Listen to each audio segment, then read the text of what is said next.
So, something has happened to your remote. Perhaps it has been eaten by your dog. Perhaps you've lost it. Well, that is a problem. So, you can buy new remotes for Fire TVs. But if you're going to then pair it, it's a little tricky. So, here's what you need to do. First step is you need to make sure your Fire TV stick has been unplugged for 30 seconds or so. Turn it back on, come to this screen. Now, if you have lost your remote and you've got a brand new one, that's a problem. You're going to need to download the Fire TV app on your phone and then do the following.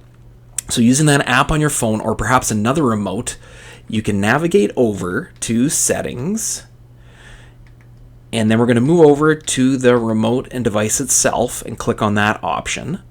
And you can see there's Amazon Fire TV remotes. Click there, and then you go down to Add New Remote.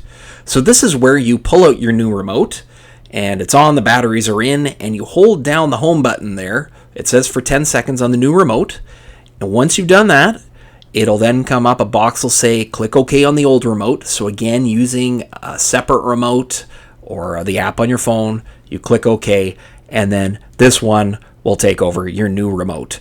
So the lesson here is always have a backup remote to begin with, and then if you're going to go buy a new Fire TV stick remote and add it to, that can be done.